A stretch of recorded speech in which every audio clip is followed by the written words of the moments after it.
Here I need to spend a few minutes. What is the meaning of fair and just? Your mother has a problem with your wife. You don't just side with one of them. No, you must be just. You must be fair. If your mother is wrong, she is wrong even if she is your mother. We have an attitude where we say, my mother is my door to paradise. My brother, sometimes your mother is your door to hell. Did you know that? From Islam, I'm telling you, if that mother of yours is oppressive and she is doing something wrong, she could be your door to hell, not to heaven. Do you know that? Wallahi. And I am saying this with all passion because we have seen a lot of marriages where the mother-in-law thinks she is the queen who is married to the woman who you are married to before you. And then she comes and relays all her unjust instructions which are absolutely unacceptable. And the man just sits down. That's my mother. That's my mother. That's my mother. How long are you going to keep on saying that's your mother when she is oppressing your wife?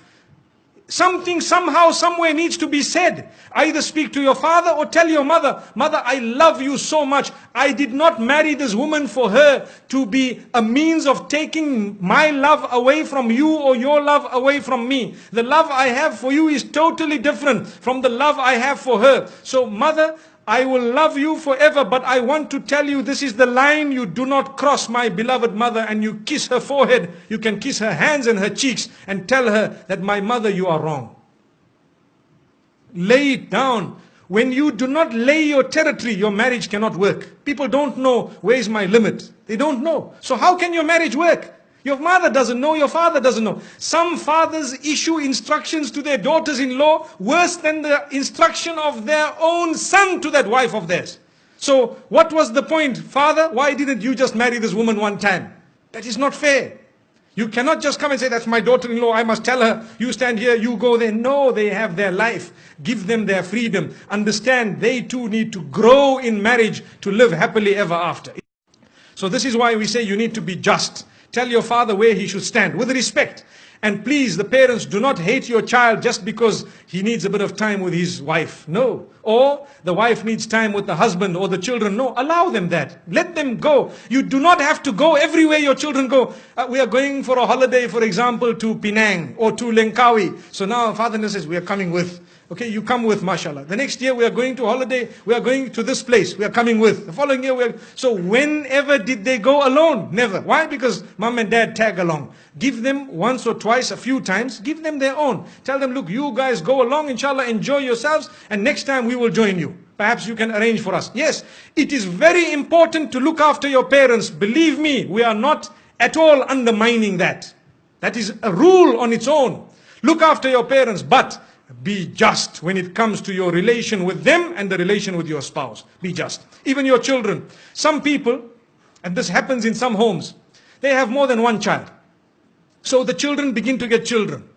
So those children who live with them in the same home, every time we shout them, we pick on them. Why? Because they live in the same home. And when the other son's children come, because they live far away, oh, my son, where were you? What happened? These children are watching. They are seeing. Look at this grandfather of mine. These people here, does he know what they do at school? And here he is embracing them. It is only because we are foolish. Human nature makes us get irritated with those we live with sometimes. And we don't know those who are really irritating are actually so close to us because they are far. This is why we tell parents, sometimes you need to make sure your children live a little bit of a distance from you so that you can be even closer in relation. And I have seen in my life with lots of experience that those children who do not live with their parents are sometimes closer in relation with their parents. They have a better understanding and they have a much better relation. And I am not promoting people to abandon their parents. No, you need never to abandon your parents. If you do that, you are sinful of the highest order. But what we are saying is, give each other your breathing space. Is very important. Give each other breathing space. Some women, they get married into homes where mother-in-law sits and dishes instruction. Right, today we will cook this. I'm inviting 20 people for lunch, 40 people for supper. Tomorrow morning, 60 people for breakfast. But hang on, man. I have one daughter-in-law here. We are a few people here. What's going on? If this happened once a while, it's okay. But you cannot just sit back and dish out instructions as though this is a restaurant. MashaAllah, if you really want, I have a friend who owns a restaurant known as Dine More down the road. Perhaps we can go there. MashaAllah. May Allah subhanahu wa ta'ala grant us goodness. So the point being raised is be just, be fair, be balanced. You cannot keep it lopsided all along, because you will have your children, they will grow up, they will get married. How do you like your daughter to